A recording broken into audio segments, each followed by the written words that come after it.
Buenos días. Buenos días. Buen día, ¿cómo están? Buenos días. Buenos días.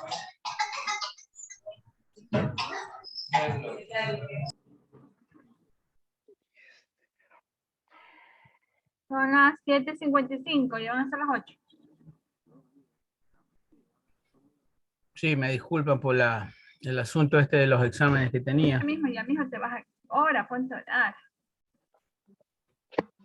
Voy a tomar asistencia, ¿sí? No, mejor al último.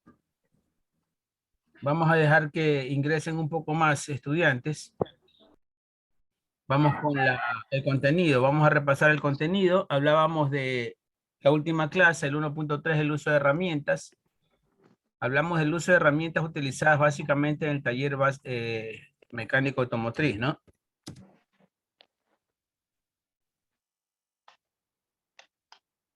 Ya, dentro de esas herramientas hay tipos. Tenemos las herramientas mecánicas manuales, las herramientas eléctricas, las herramientas neumáticas. Hay una condición en cuanto a las herramientas neumáticas, o sea, a las herramientas impulsadas por la fuerza del aire comprimido. ¿Qué condiciones debe de tener el aire comprimido? Debe de tener entre 40 y 120 PSI para poder impulsar estas herramientas, para que estas herramientas sean operativas. ¿Qué quiere decir PSI? ¿Qué quiere decir? Pound square inch. ¿Cierto? O sea, libras en inglés, ¿no? Libras por pulgada cuadrada. ¿Ya? Eso es lo que quiere decir entre 40 y 120 PSI. PSI, pound square inch, o sea, libras por pulgada cuadrada. Libras de presión por pulgada cuadrada de área. Correcto. Entonces, si usted le va a poner aire al vehículo, a la llanta de su vehículo, y el catálogo dice que le ponga 30 libras, 30 PSI a la llanta de adelante y 40 PSI a las llantas de atrás, bueno, esas son las unidades de medida del aire comprimido. ¿Correcto? Y por lo general de los gases, ¿no? Vamos a continuar con nuestra clase donde nos habíamos quedado. Hablamos de las herramientas hidráulicas. Vamos a ver quién está presente. Le vamos a pedir a Víctor que nos ayude con lectura desde herramientas hidráulicas. Buenos días con todos. Herramientas hidráulicas son aquellas que para su funcionamiento necesitan de la fuerza de un fluido óleo hidráulico, como por ejemplo gatos, perforadoras de concreto, pinzas de gran presión. Herramientas de medición y comprobación son aquellas que son utilizadas para tomar valores referenciales en algún tipo de magnitud física, ya que sea de manera manual o con ayuda de algún tipo de energía, como por ejemplo calibradores, pie de rey, micrómetros, multímetros, etc. Bien, aquí tenemos alguna terminología nueva para algunos de ustedes. Tenemos el calibrador pie de rey, tenemos el micrómetro, que son instrumentos de medida mecánica básicamente, y el multímetro, que es un instrumento de medición eléctrica. Tenemos un video que nos va a ayudar a conocer más de estas herramientas.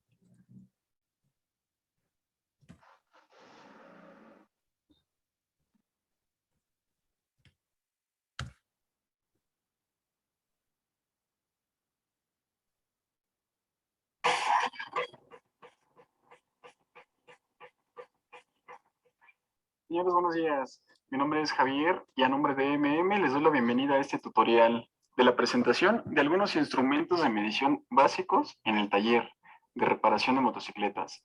En esta ocasión les voy a presentar el calibrador Vernier. Calibrador Vernier, o también llamado calibrador pie de rey o sencillamente calibrador. Correcto. El micrómetro es este que tenemos acá, ya lo vemos aquí de gancho. Aquí tenemos una T telescópica, un calibrador de interiores. Acá tenemos un torquímetro que se asemeja a un rache de palanca. Y aquí tenemos algunas piezas automotrices. Tenemos un cilindro de moto, tenemos un pistón, tenemos un brazo de biela. El micrómetro de arco. El telescópico o T telescópico, como se llega a conocer. Y el torquímetro. En esta ocasión vamos a trabajar, o les voy a presentar, como primer punto, el calibrador Vernier. Este calibrador Vernier nos presta versatilidades, es decir, puedo manejar 3 mediciones al mismo tiempo. ¿Sí? También se le conoce con el nombre de nonio, caliper o pie de rey. Es exactamente el mismo instrumento.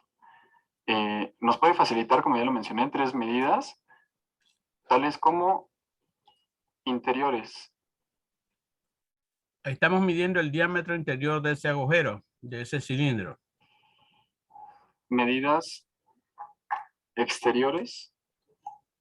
Ahí estamos midiendo el diámetro exterior de ese pistón. Y también nos puede manejar, o podemos utilizarlo para la medida de profundidad. Ya, esa espiga que sale ahí se llama profundímetro para medir profundidades, ¿no?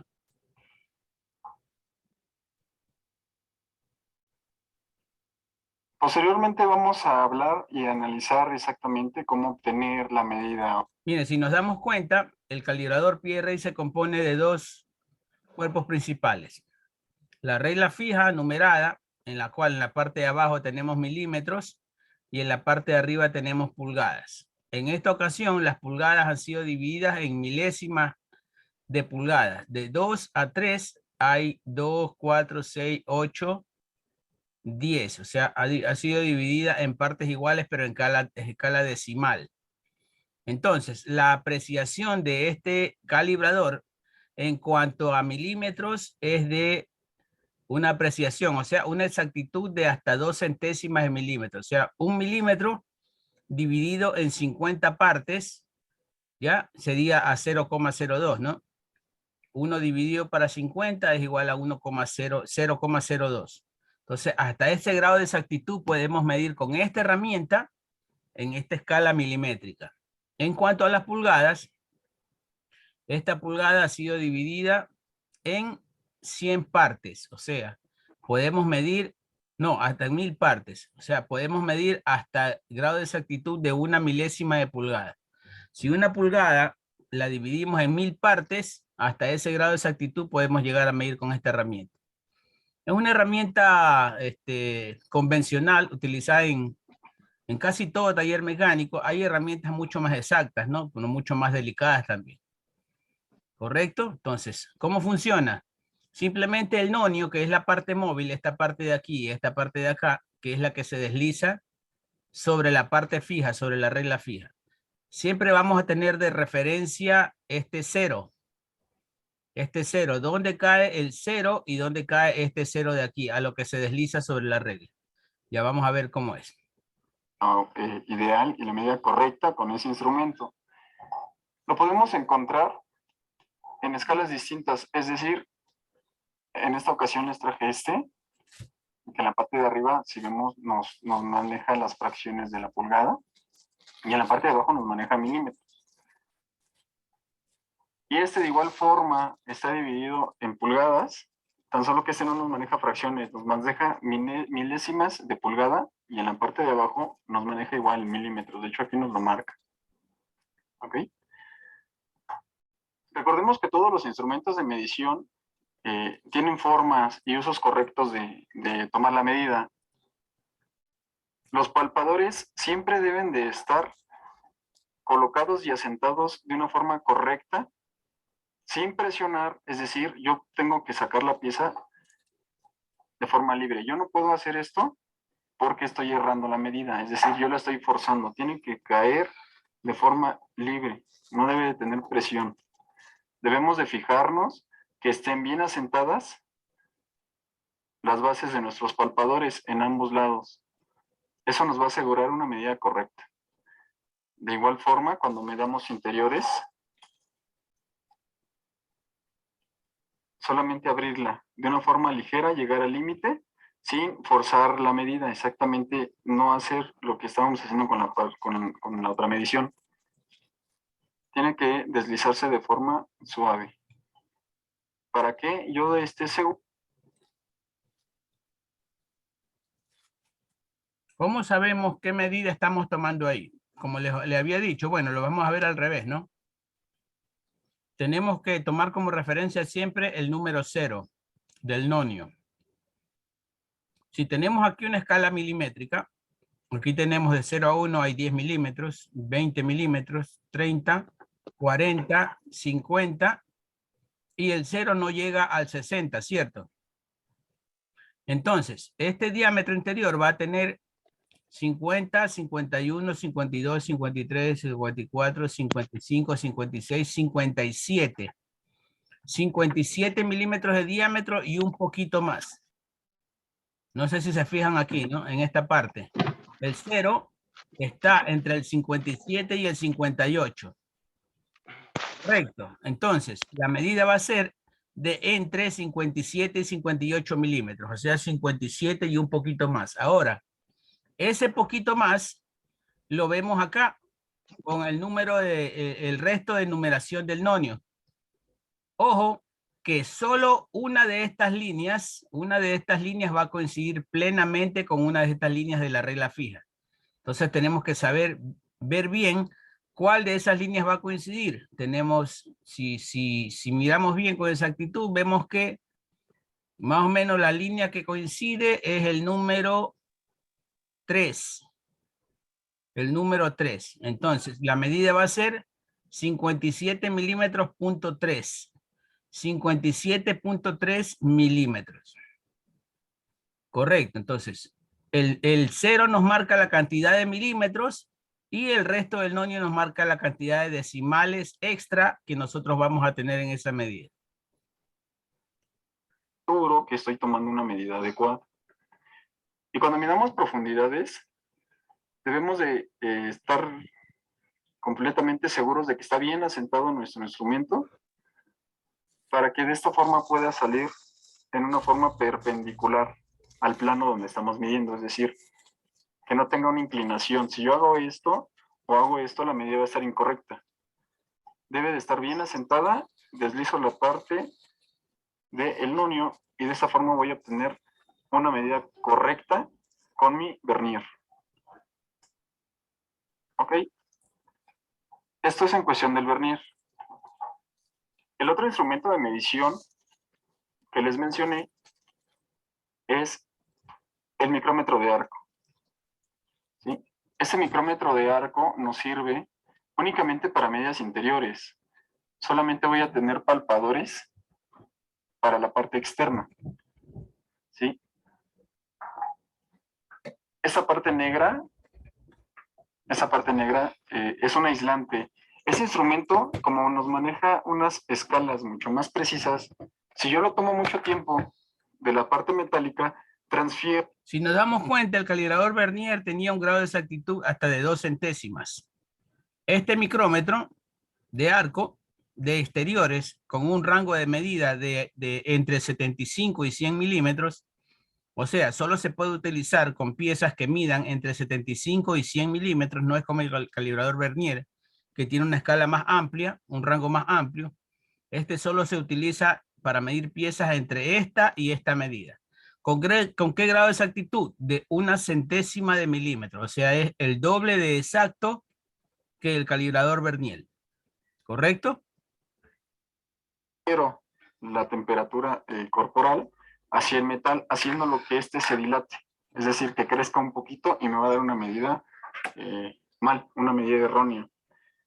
Eso es el aislante o el aislador, el cuerpo de mi instrumento, la base, el palpador. Tenemos la escala móvil o el tambor, también lo conocen como barril. La escala que está apareciendo en esa parte es mi escala fija, es la escala que me va a determinar. Miren que esta herramienta nace en 75 milímetros, como lo decía su especificación. Y este tambor va a girar porque tiene una rosca interior. Entonces, a lo que gira, esta espiga móvil de aquí va a avanzar o retroceder. Si el tambor lo retrocedemos, o sea, lo giramos como para nuestro cuerpo, esta espiga va a esconderse.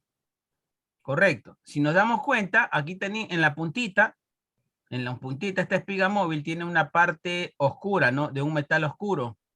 Ese es un metal endurecido, tratado térmicamente, el cual, ya saben ustedes que esta herramienta se usa por contacto, o sea, tomando medición directa, topando la pieza directamente con estas espigas. Entonces, este recubrimiento endurecido nos hace que no se desgaste, ¿no? No se desgaste esta parte de aquí, para garantizar la medida. Principal medida. Una vez que yo haya llegado a la medida aproximada, debo de aproximarlo con esta parte de aquí. Este se llama trinquete. Ese trinquete lo que hace es que me proporciona un sonido como matraca. ¿Sí se escucha? Ese sonido lo que nos indica es que ya está en el límite mi medida y que lo estoy aproximando. Solamente lo estoy aproximando, no estoy forzando la medida. Esta parte de acá es el seguro. Es decir, yo tomé una medida, coloco el seguro y mi tambor ya no se va a mover. Ya va a estar en una forma fija por si yo necesito trasladar mi instrumento hacia otro lado o mantener la medida para compararlo con otro patrón. ¿Sí? Para eso nos sirve el seguro.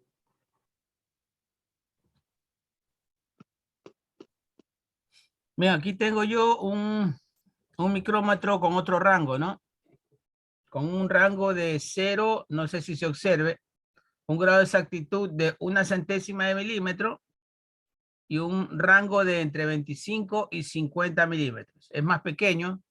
Entonces, si observamos el tambor, lo giramos, vemos que la espiga móvil se va a ir separando de la fija. Sigo girando y se desliza bastante lentamente. ¿Correcto? Y sigo girando acá, vean. ¿Ya? Entonces, mientras el tambor siga recorriendo rosca, acá vamos a tener más abertura para la medida. Como ven, los topes endurecidos son en la espiga móvil y en la espiga fija también. ¿Correcto? Este instrumento, el micrómetro, es de un uso un poco más delicado que el vernier. Aquí tengo el rache. ¿Correcto? Este se llama micrómetro de gancho, le dicen, ¿no? Y aquí tengo mi seguro, ¿no? Igual que el otro micrómetro. Correcto. Micrómetro, disculpe, ¿de gancho o de arco? De las dos formas he llamado. Ok, listo. ¿Ya? Entonces, este que yo tengo es de 25 a 50. Existe el de 0 a 25. Existe de 25 a 50. Existe de 50 a 75. Existe de 75 a 100, así como lo vieron en el video, con un rango de 25 milímetros cada uno. ¿Ya? Este instrumento es un poquito más delicado que el calibrador y ya se usa cuando se requiere un grado mayor de exactitud. Nos vamos al video de nuevo.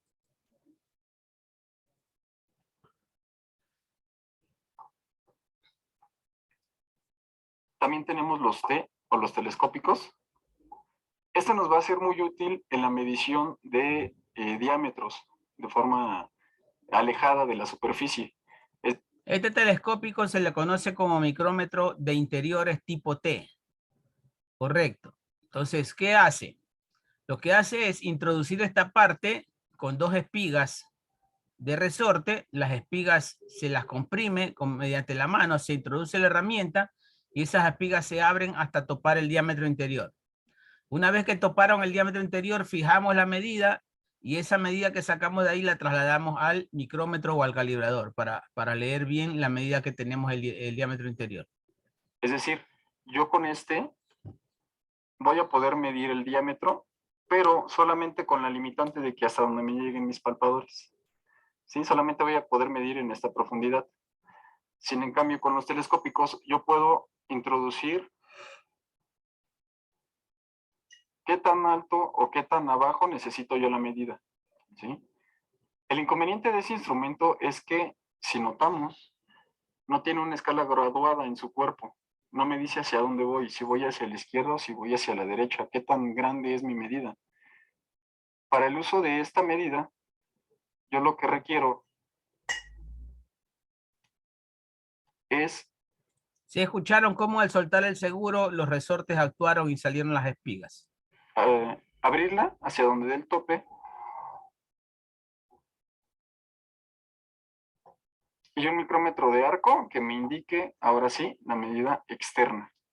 ¿Sí? De forma indirecta estoy midiendo. ¿Cómo tomamos esa medida? Hacemos que los topes lleguen a esta longitud de aquí, esto tope aquí y esto tope aquí sin existir presión y ya podemos tomar la medida aquí, ¿no? Indirectamente. O sea, esta herramienta te sirve como un transportador de medidas. Tú tomas la medida con ese, pero la trasladas al micrómetro para poder leerla cuánto es la medida real. El diámetro interno de mi cilindro. Las partes de que se compone son los palpadores, que son estos dos. En la parte interna tengo un resorte.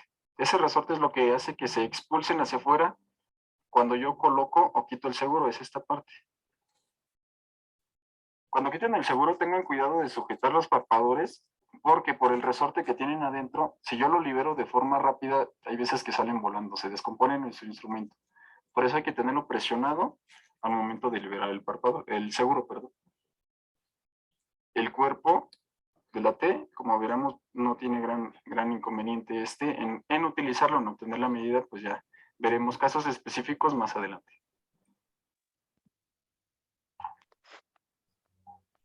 Y el último, y de los más utilizados o más conocidos, el torquímetro.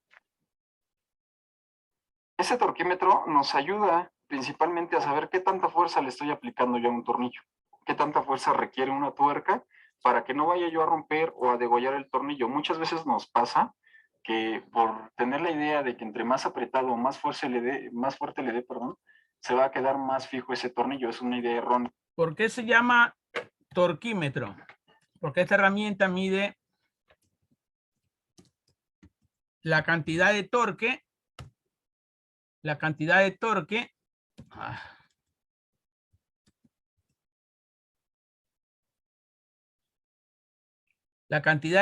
con lo que se ajusta un determinado elemento mecánico. Puede ser una tuerca, puede ser un tornillo, puede ser un perno, ¿ya? ¿A qué es igual el torque? El torque T es igual a la fuerza que tú apliques por la distancia que haya desde el punto de aplicación hasta tu centro de referencia. O sea, en esta llave, en esta imagen, el torque va a ser 1, supongamos 20 kilogramos por metro cuadrado, ¿ya?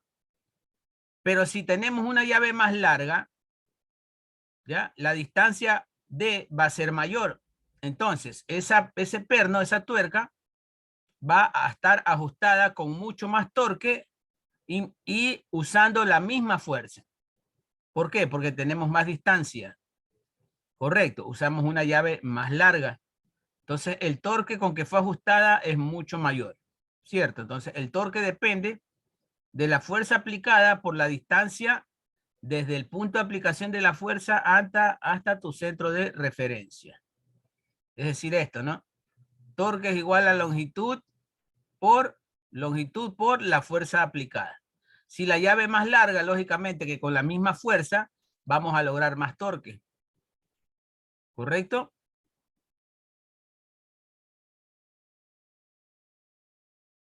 ¿Dónde estábamos? Aquí. Entonces, ¿qué hace el torquímetro? El torquímetro tú lo gradúas aquí, con qué fuerza quieres apretar determinado elemento. Aquí hay una escala, ¿no? Tú lo gradúas mediante este mango, ¿ya? Entonces, a lo que tú estás apretando tu elemento, tu tuerca, tu tornillo, tu perno, el torquímetro va a sonar como trinquete cuando tú llegues a ejercer esa fuerza, para que no te pases de fuerza y tampoco no lo ajustes el elemento con la fuerza insuficiente. Es como un medidor de fuerza, ¿no? Un controlador de fuerza. Correcto. Tú en esta escala gradúas con qué fuerza quieres apretar un determinado perno y tú le vas a dar, vas a ajustar hasta que el trinquete suena. Quiere decir que hasta ahí esa es la fuerza correcta con que tú decidiste apretar ese elemento mecánico. Todos los motores y todos los tornillos deben de tener un torque. Este instrumento nos ayuda a medir qué tanta fuerza es la que estoy yo aplicando, lo que se traduce en el torque. En este caso me está manejando dos escalas, que es de Newton metro, y también en el lado contrario me está manejando la escala de libras por pulgada. Es la escala primaria, ese es el cuerpo en la escala primaria. Mi escala secundaria va a ser la que se traslade o gire. Ahí nosotros estamos seleccionando, entradas. Estamos seleccionando Obviamente, el torque con que vamos a ajustar. Se traslade o gire. Así, girando este mango.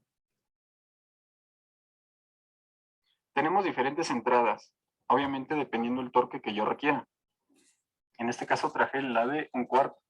Tenemos más grande de 3/8, tenemos de media o hasta 3/4.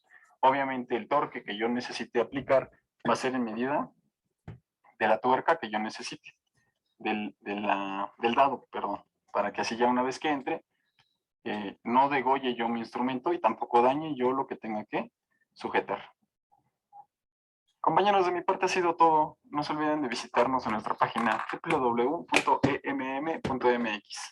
Hacemos de tu pasión una profesión. Hasta la próxima. Correcto. Seguimos entonces con herramientas de sujeción. ¿Quién estaba leyendo?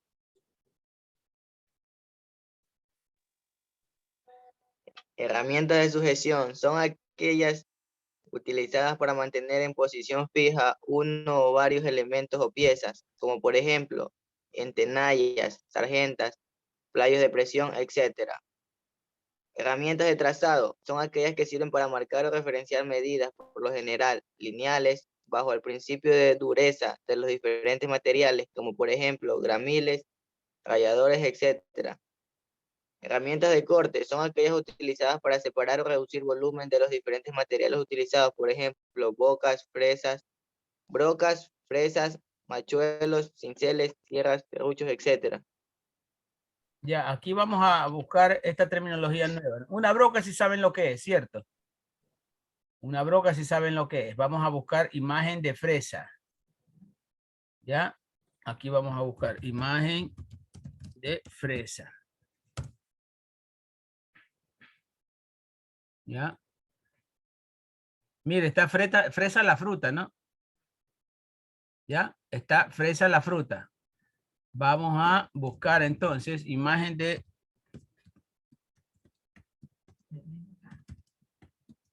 herramienta de fresar. ¿Ya? A estas herramientas de fresar en mecánica se les llama fresas. ¿Ya? Son herramientas de corte de diferentes tipos, ¿no? Si ven, que parecen brocas, pero planas, de diferentes formas. Hay de pastillas, hay de basta guenté, hay con fondo plano, hay en ángulo, hay fresas de desbaste, hay fresas para canalar, hay fresas de corte o de sierra para cortar. A estas herramientas se les llama fresa y son utilizadas en esta máquina que se llama fresadora.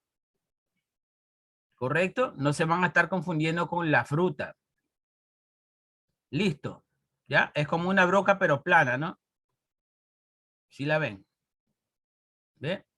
Herramientas de fresar o fresas en mecánica, en mecánica. ¿Ya? Entonces ya quedó aclarado esto de fresas. Machuelos. ¿Qué es un machuelo? Vamos a ver qué es un machuelo. Imagen de machuelo. Machuelo viene de la palabra macho. Es una herramienta para elaborar roscas interiores. ¿Ya? Tú tienes un agujero en un metal y esta herramienta tú la pasas manualmente con una palanca. Ya, con esta palanca de aquí. Y lo que hace es tallarte la rosca interior, ¿no? Como fabricar una tuerca, más o menos. Estas son herramientas de corte manuales, los machuelos. Manualmente tú fabricas entonces cualquier rosca que necesites. Vienen fabricadas bajo medida, ¿no? Bajo medida estándar de diferentes medidas o tamaños de perno que tú quieras. Eso es un machuelo. Cinceles, si conocen, sierras, serruchos, etc. Correcto. Seguimos. Ayúdenme con la lectura. Estamos aquí en herramientas de torque. Herramientas de torque son aquellas utilizadas para ajustar elementos por encima de los parámetros de la fuerza humana normal. Por ejemplo, llaves, torquímetros, palancas, etc. Ya Herramientas de, conocimos el torquímetro, ¿no? Ya conocimos el torquímetro. Siga. herramientas de impacto son aquellas utilizadas para golpear con un objetivo específico. Por ejemplo, martillos, dados de impacto, etc.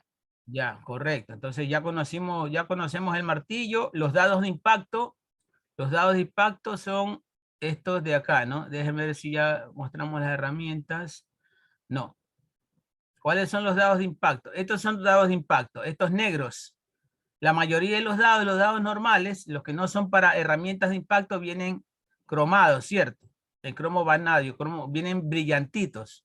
Ya, estos dados negros de aquí, que son tratados térmicamente, son específicamente para ser usados en herramientas de impacto. Si han visto en las vulcanizadoras, cuando alguien saca una llanta con una especie de pistola neumática y suena y lo que hace es aflojar o apretar la tuerca de las llantas. Ahí es necesario usar este tipo de dados. ¿Ya? Para herramientas de impacto. En ese caso, la pistola neumática.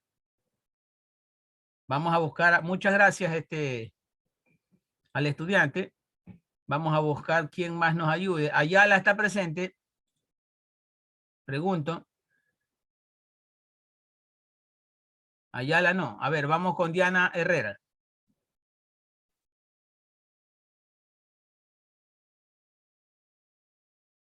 Diana Herrera, partes básicas del automóvil. Dice partes básicas del automóvil. La mayoría de los autos modernos cuentan con un conjunto de sistemas computarizados que requieren de técnicos especializados. Sin embargo, siguen poseyendo partes básicas que no han variado demasiado de un modelo a otro, a pesar de la evolución de la tecnología. El motor es la parte principal y el origen del sistema de locomoción, por lo cual, sin este, el automóvil no podría funcionar. La mayoría de los vehículos utilizan motores de combustión interna que operan con algún tipo de combustible líquido, gasolina o diésel. Los motores suelen calificarse de acuerdo al número de cilindros que posean. Depende del tamaño del motor. Según el tamaño, el tipo de transmisión que utilice y el tiempo de combustión. Cada automóvil tendrá una energía entregada diferente. ¿Ya? Vamos a ver los tipos de motores, gracias. Vamos a ver los tipos de motores. Aquí tenemos un tipo de motor 4 en línea, o sea, de 4 cilindros o 4 pistones dispuestos en línea, ¿no? Tenemos aquí las bujías, los inyectores de combustible. 1, 2, 3, 4 inyectores de combustible. Correcto, este es un motor dispuesto 4 en línea, o sea, 4 cilindros y 4 pistones. Vamos a ver qué otros tipos de motores hay.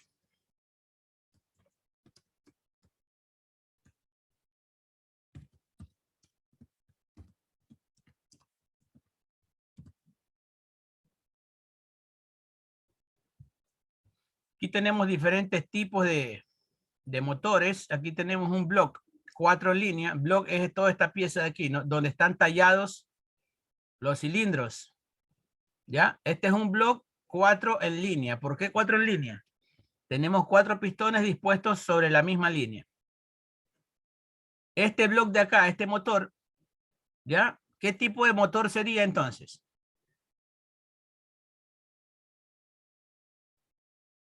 Este es un motor 6 en línea. 6 pistones dispuestos en una sola línea. Correcto. Vamos a ver otro tipo de motor. ¿Qué motor es este? Este es un motor en B. 8 en B. Este es un motor 8 en B. O sea, 8 pistones dispuestos en forma de B. ¿Cierto? ¿Ya? Este es un motor de tipo opuesto o tipo boxer. Boxer se le llama a ese. Este motor lo tienen los vehículos japoneses marca Subaru, que es este tipo de motor de acá, en donde los pistones corren lateralmente, ¿no? 1, 2, 3, 4, 5, 6 pistones que corren lateralmente. ¿Ya? Entonces existen blocks o tipos de motores en línea, en B o en tipo opuesto. Existen 4 en línea, 6 en línea, 3 en línea. ¿Ya? Para motores más grandes de barcos, existen 8 en línea, 2 en línea, motores mucho más grandes. ¿Qué motor sería este de aquí? Pregunto. Este bloque de aquí, ¿para qué tipo de motor es? Motor en B. Motor en B, sí, pero ¿qué número, qué cantidad de pistones? 4 Cuatro. pistones. 8. Tiene 8, pues tiene 4 de un lado y 4 Claro, y el de otro otro lado. lado también 4. ¿Ya? Entonces, este es un V8. Este es un V8. Entonces, la terminología mecánica, ¿no? De aquí adelante ya no se van a dejar sorprender. Yo tengo un carro 4 en línea, 4L, 6 en línea. Mientras más cantidad de pistones tenga tu vehículo, lógicamente más combustible va a consumir. Por eso que los carros más económicos son los 3 en línea, ¿no? Los Suzuki 1, Suzuki 2. Ya hay algunos carros 3 en línea bastante económicos en consumo de combustible. ¿Qué motor es este? Es que este es un block especial. ¿Qué motor es este? ¿Cuántos pistones tenemos ahí? 8. 8, correcto. ¿Se le puede llamar en línea o no? No se le puede llamar en línea. Este es un 8 doble línea. Un 8 L2. Correcto, un motor especial. ¿Qué más tenemos por aquí? ¿Qué tipo de motor es este? ¿Qué tipo de block? Tipo B. Sí. 3 pistones. En B, ¿no? Es B, ¿no? Es Cierto. Tipo B, 6 pistones. pistones. 6 pistones. 6 en B. Entonces, este es un 6B o un B6. Correcto. Este tipo de acá, ¿qué motor es este? En línea. En línea, ¿no? ¿De cuántos pistones? 6. De 4. De 4. 1, 2, 2, 3, 3. 4. Aquí está brillante el cuarto. Ah, El efecto del 1 se lo no ve bien. entiendo. Correcto. Entonces ya vemos, identificamos el block de cada motor dependiendo de la forma en que los pistones trabajen y la cantidad de pistones por cada lado, una utilización. ¿Por qué se llama motor de combustión interna, como lo vimos aquí? Motor de combustión interna. Porque toda la combustión, o sea, el encendido, la explosión del combustible se realiza dentro del motor. Se combuste o se quema internamente. Por eso se llama motores de combustión interna, que es la que por lo general, hoy por hoy, en nuestra tecnología, en nuestro avance tecnológico, tienen los vehículos. Ya vendrán los eléctricos, ya vendrán los híbridos, que son la suma de un motor de combustión interna más uno eléctrico. Ya vendrán los eléctricos puros, ya vendrán los que son a hidrógeno. Entonces, esos ya no van a ser de combustión interna. Correcto. Seguimos. ¿Quién me estaba ayudando? Herrera, creo, ¿no? La transmisión se llama así a una serie de componentes que conectan el movimiento que produce un motor con las ruedas del vehículo, independiente de que si la transmisión sea manual o automática, la función es la misma. Se utilizan los cambios mecánicos para igualar la velocidad del motor con lo que requiere la energía del auto. Esta depende de la velocidad a la que circule, la pendiente de la vía, el peso del auto y su carga. Correcto. Entonces, ¿qué hace el sistema de transmisión? El sistema de transmisión te transmite, como bien dice su nombre, te transmite la fuerza emitida por el motor. El motor quema combustible, ¿cierto? Quema la energía química de ese combustible, sea diésel o gasolina, y la transforma en energía mecánica de movimiento. O sea, las piezas se mueven gracias a que se quema ese combustible. ¿Qué hace la caja de cambios? ¿Ya? Te transmite la fuerza a diferentes torques y diferentes velocidades hacia la parte de atrás, hacia el diferencial que le habíamos dicho, hacia las ruedas de atrás. Cuando se trata de carros de tracción trasera, también existen carros de tracción delantera, entonces ahí la fuerza se va a transmitir a las llantas de adelante, ¿no? El sistema eléctrico, sigamos allá, muchas gracias. Déjenme ver a quién más puedo. Jonathan Bajaña, está por ahí.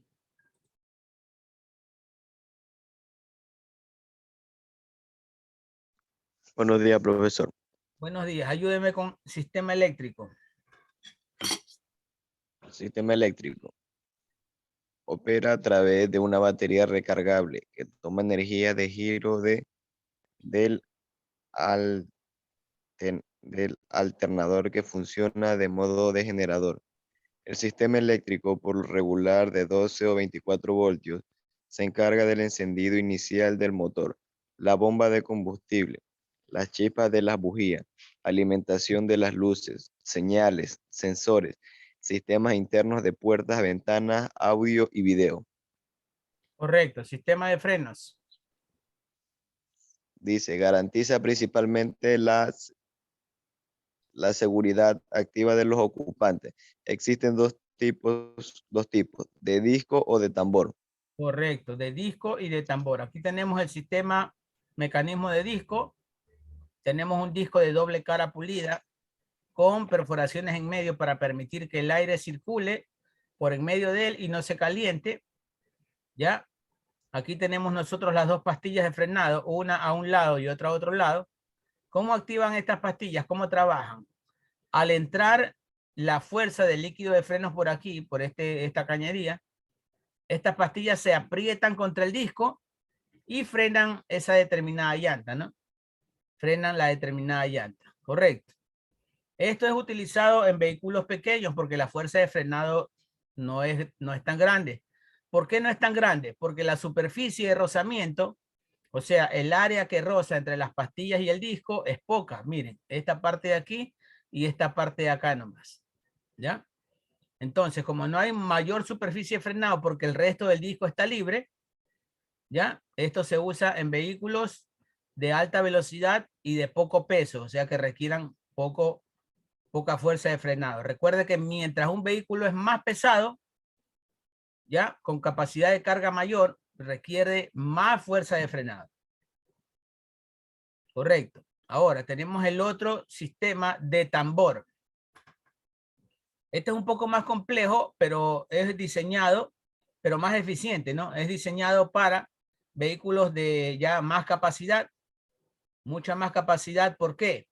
Aquí actúa un sistema de media luna, dos medias lunas, a la cual al recibir por aquí, por este cilindro entra la fuerza hidráulica, ¿no? Del líquido de freno.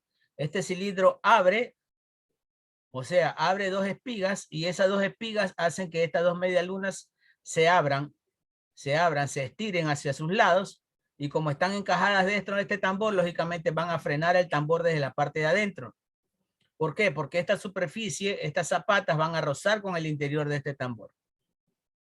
¿Por qué este freno de tambor es diseñado o se usa en vehículos de carga o más pesados? Porque la superficie de la zapata de contacto es mayor con este tambor. Entonces ofrece una mayor fuerza de frenado. ¿Correcto? Seguimos.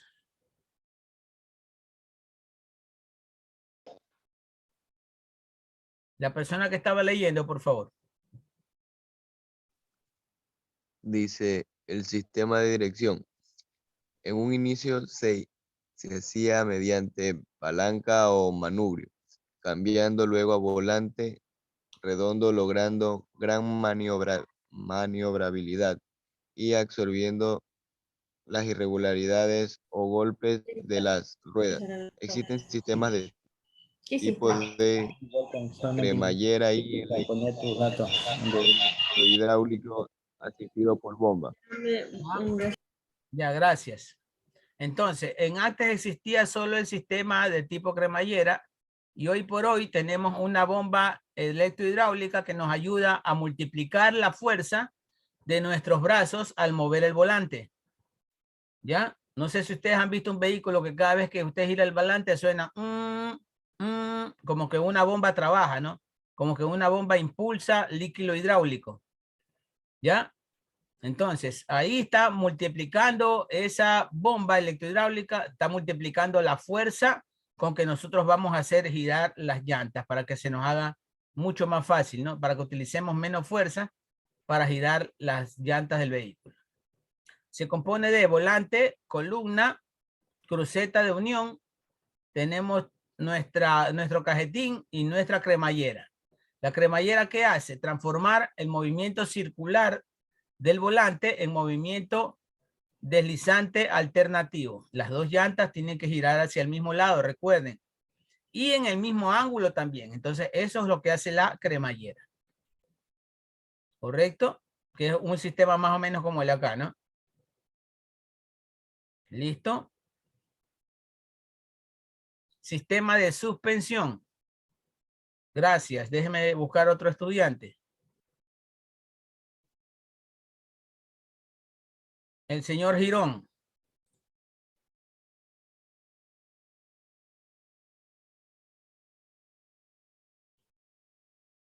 El señor Girón está presente. Presente, licenciado. Vamos a la lectura. Sistema de suspensión.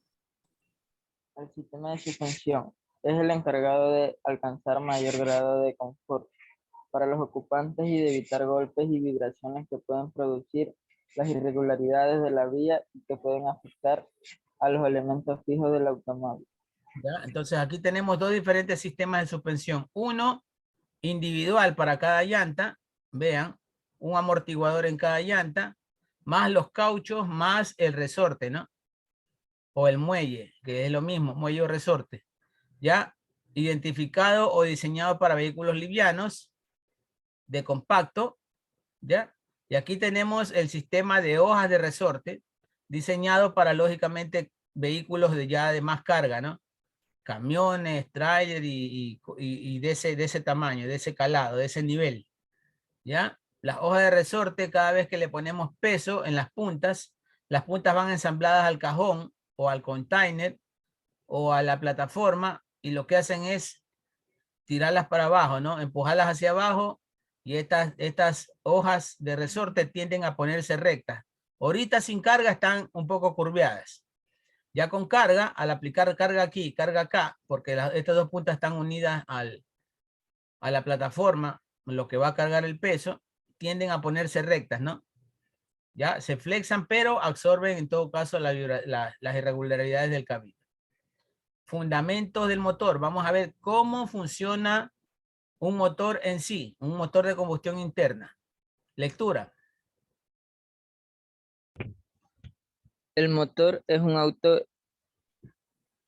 motor de combustión interna, el cual brinda energía mecánica a partir de la energía química, que se genera cuando explota la mezcla de aire y combustible en el interior, mediante el conjunto de elementos formados por el pistón, biela y manivela que transmiten finalmente como el movimiento cigüeñal. Sigo.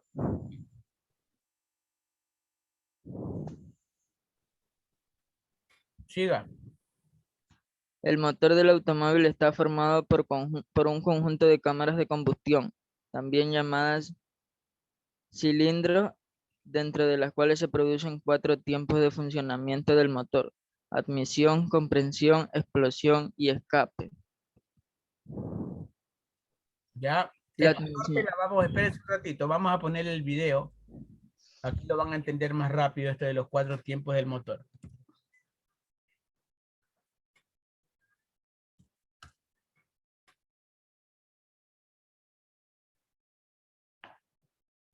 El motor de 4 tiempos usa la energía de forma efectiva y precisa, convirtiendo las explosiones.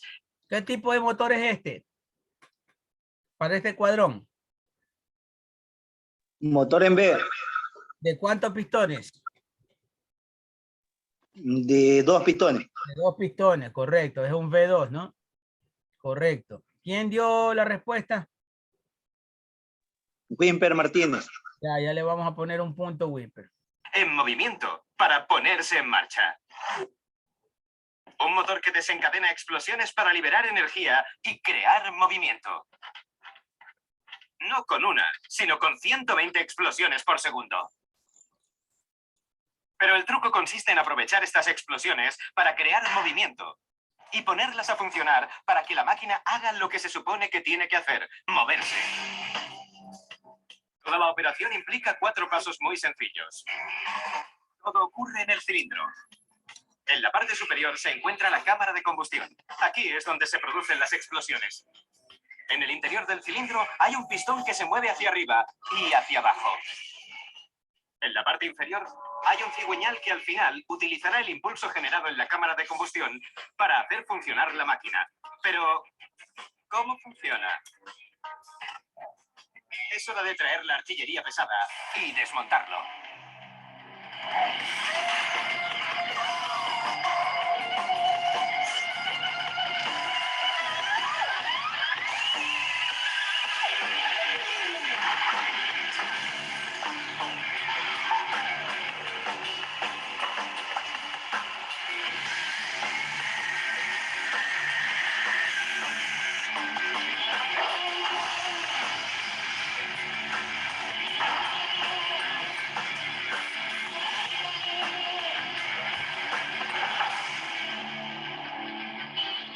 El motor de 4 tiempos funciona en 4 pasos sencillos, o tiempos, del pistón que se mueve en el interior del cilindro.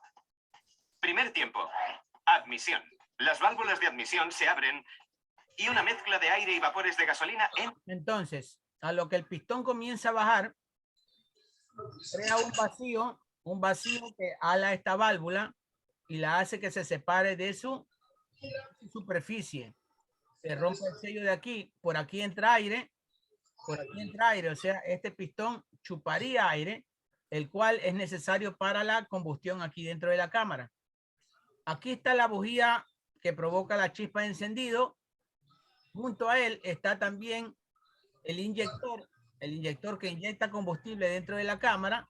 Y acá está la válvula de escape, correcto. Entonces por aquí va a entrar aire y luego de todo el proceso por acá va a escapar gas monóxido de carbono, que es producto de los gases de combustión, que es lo que sale por el tubo de escape.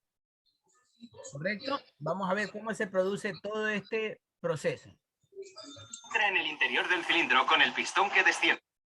Ahí el vacío que hizo el pistón abrió la válvula del asiento, de su asiento de aquí, de superficie donde asienta, y está chupando aire de la atmósfera, ¿cierto? ¿Ya? Cada gota de gasolina del tamaño de un guisante necesita media copa de aire, porque la gasolina sola no arde, ya que es el oxígeno del aire el que permite que el gas se queme. ¿Qué pasa con la mezcla de combustible? Tiempo 2. Compresión. Las válvulas de admisión se cierran y la cámara de combustión queda hermetizada.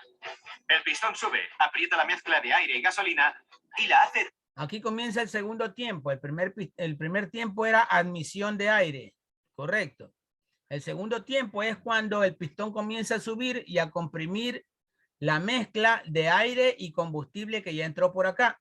Entró el aire por aquí y entró el combustible por acá. El combustible lógicamente pulverizado, ¿no? ¿Qué quiere decir pulverizado? Transformado en gotitas minúsculas, ¿no? En micropartículas, correcto. 10 veces más pequeña. La presión aumenta considerablemente y cuando las moléculas de aire y gasolina se aprietan unas contra otras, colisionan con más frecuencia, de forma que... Ahí tenemos el pistón totalmente arriba y queda una cámara, ¿no? Aquí está comprimido el aire con el combustible. En ese justo momento, la bujía produce la chispa porque tenemos tres elementos: aire, combustible y la chispa de encendido para que se provoque la explosión de esa mezcla. La temperatura también aumenta considerablemente. Ya está listo para estallar. Entonces, hasta ahora tenemos dos tiempos, ¿no? Admisión de aire y compresión de la mezcla. Admisión cuando bajó el pistón y compresión cuando subió el pistón. Tiempo 3. Expansión. Justo cuando el pistón finaliza el recorrido, la bujía produce una chispa de 40.000 voltios. Esto incendia la mezcla de gasolina, lo que produce una explosión que hace aumentar la temperatura un instante, liberando más calor. Esa fuerza de esa explosión, de esta mezcla comprimida, es que va a impulsar el pistón hacia abajo con toda la fuerza necesaria. Correcto, entonces tenemos ahora ya tres tiempos: admisión de aire, compresión de la mezcla y explosión de la mezcla. Este calor tan intenso agita violentamente las moléculas de gas, lo que aumenta la presión en gran medida en el interior del cilindro. Esto obliga al pistón a bajar hasta el fondo, moviendo la vara de conexión que hace girar el cigüeñal, que convertirá... Entonces, como ese pistón, a ver, un poquito más atrás vamos a darle. Estamos arriba, ¿no? Pistón a bajar hasta el fondo, moviendo la... Comienza a bajar el pistón gracias a la explosión que tuvo el combustible aquí. El pistón está ensamblado al cigüeñal gracias a su brazo de biela, ¿cierto? A su brazo de biela. Entonces, miren este punto de aquí. Miren este punto de aquí que es el asiento de este pistón. Entonces, gracias a esa explosión, este pistón va a mover un cierto ángulo a este cigüeñal. Un cierto ángulo. Lo va a mover desde este punto hasta más o menos el punto de acá. Digamos casi 180 grados. Correcto. Sí, en este caso 180 grados porque son dos pistones, los cuales complementan una vuelta completa que es de 360 grados. Correcto. Vamos a ver cómo lo giran.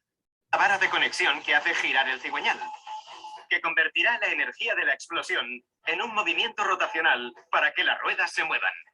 Ahí tenemos el pistón totalmente abajo, vean. Totalmente abajo. Ya terminamos el tercer tiempo. Admisión, compresión y explosión. Y hemos movido el cigüeñal un ángulo de 180 grados. ¿Ya? Ahora vamos, de nuevo, el cigüeñal va a girar, va con la viada y va a hacer que el pistón suba de nuevo.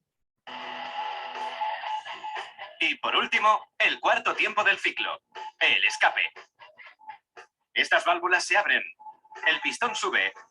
Se abre la válvula de escape para permitir que por aquí, por estas dos rendijas, se escape el gas de combustión, el gas quemado, el hollín, que es lo que va a salir por aquí y va a ir a dar al tubo de escape. Y ahora está enrollado. Empuja los gases utilizados producidos por la combustión y los vapores salen del motor. El ciclo de 4 tiempos ha acabado, pero nunca... Entonces, en cada ciclo, el pistón sube 2 veces y baja 2 veces. Sube 2 veces y baja 2 veces y con eso logra que el cigüeñal dé una vuelta completa, ¿correcto? Se repite hasta 60 veces por segundo. Y en este motor de 2 cilindros, es impresionante que se produzcan 120 explosiones por segundo. El motor de 4 tiempos es un modelo del uso efectivo y preciso de la energía. Lo único que hace falta para que funcione son 4 fases de un pistón en el interior de un cilindro, la cantidad exacta de mezcla de aire y carburante y una serie de piezas móviles trabajando en perfecta sincronía con el pistón. Ahora, ¿qué es lo que hace que todas esas piezas trabajen en perfecta sincronía? Que todos los elementos del motor trabajen o se muevan en el momento exacto en que se deben mover. Eso lo hace Eso lo hace el sistema de sincronización. Correcto. Puede ser por banda o por medio de cadena. El sistema de distribución le dicen algunos mecánicos. Cuando ustedes escuchen el sistema de distribución, quiere decir que es el sistema que mantiene que todas las piezas dentro del motor se muevan en su momento exacto, en sincronía, ¿correcto? Listo, ahora sí vamos a leer, ya que hemos visto el video, vamos a leer esto de aquí. Sigamos ¿Quién estaba leyendo? Yo. Ya, ayúdeme, Steven.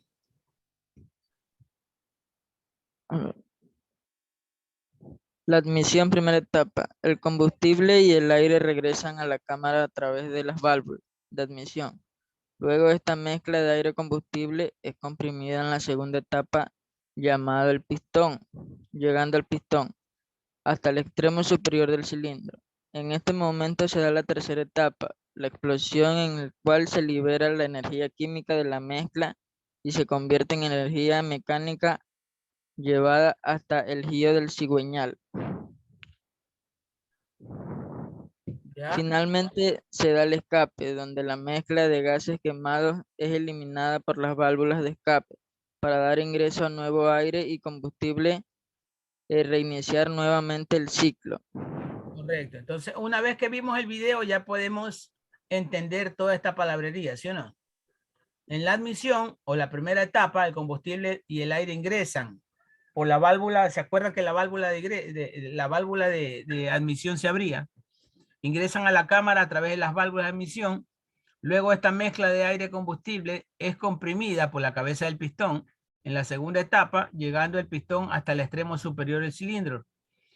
En este momento se da la tercera etapa. ¿Cuál es la tercera etapa? La explosión de ese combustible comprimido, el cual se libera la energía química de la mezcla y se convierte en energía mecánica llevada hasta el giro del cigüeñal. Finalmente, la cuarta etapa es el escape, donde la mezcla de gases quemados es eliminada por las válvulas de escape para dar ingreso al nuevo aire y combustible y reiniciar nuevamente el ciclo. Correcto. Entonces aquí ya hemos avanzado. Mi miedo era no poder avanzar.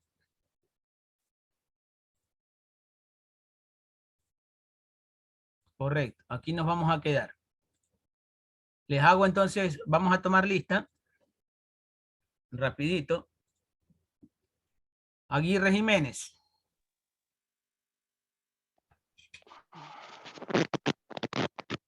Alvarado Arriaga. No está nadie ahorita ya. Arevalo. Aquí estamos. A ver, de nuevo. Aguirre Jiménez. No están, pues. Nadie contesta.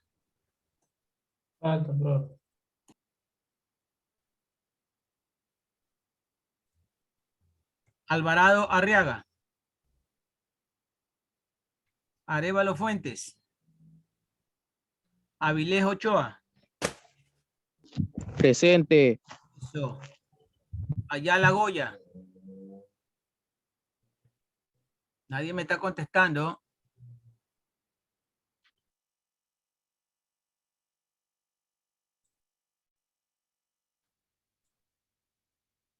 Bajaña Alarcón. Presente, profesor. Bajaña Espinosa. Bajaña Espinosa Carla. Presente. Bajaña Hidalgo. Presente. Valdeón León. ¿Por qué no la apagaste? Basurto Montoya. Presente. Calderón Ana. Castillo Proaño. Presente. Castro Bravo. Presente. Castro Franco.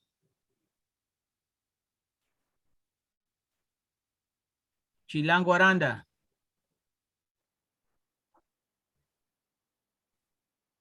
Villambo Estupiñán. Presente. Conde Loor. Presente, licenciado. Cortés Gámez. Presente. Desiderio. Espinosa Espinosa. Presente. Freire Enríquez. Presente. García Litardo. Presente. Girón. Presente.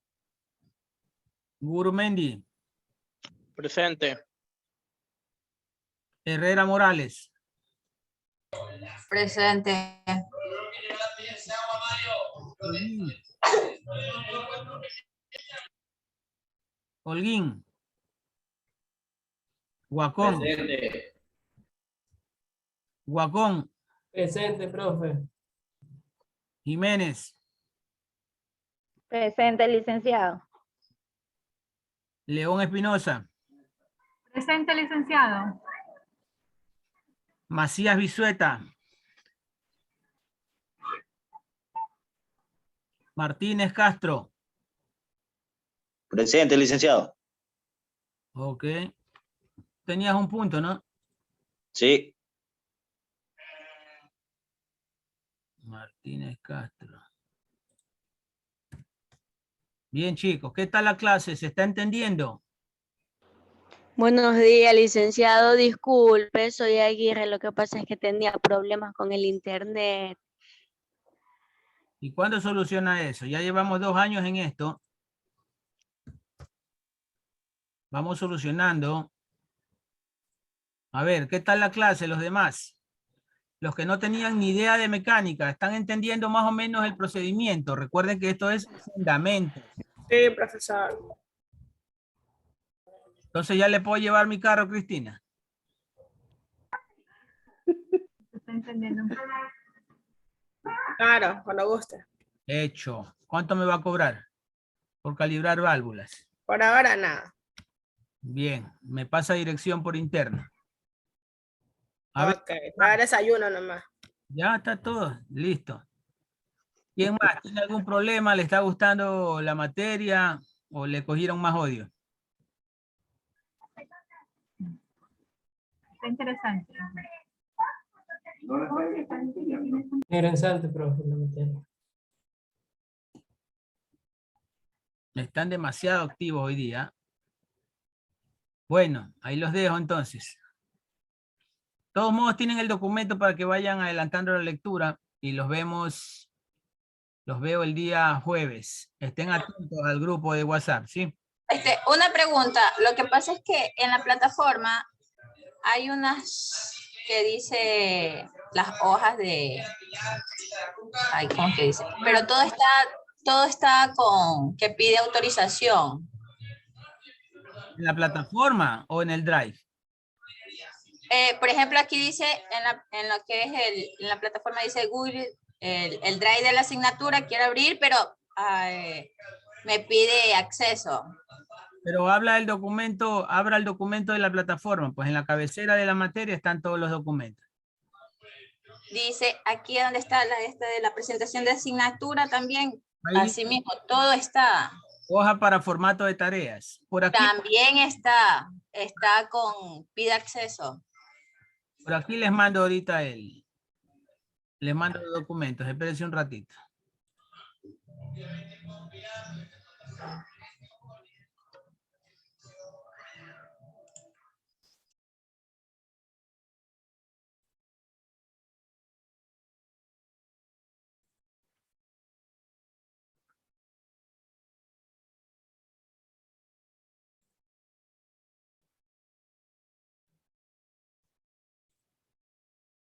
Ya, ahí está el contenido.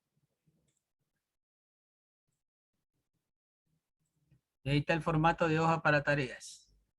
Para que lo puedan descargar de aquí del chat.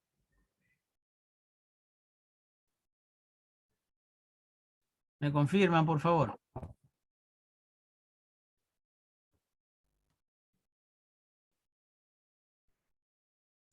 Listo, me voy a otro curso. Buenos días. Buenos días, ingeniero. Buenos días. Pasen bien.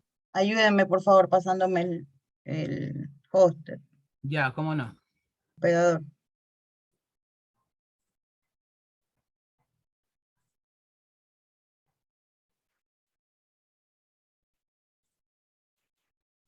Buenos días. Buenos días, Chao. chicos. Buenos días.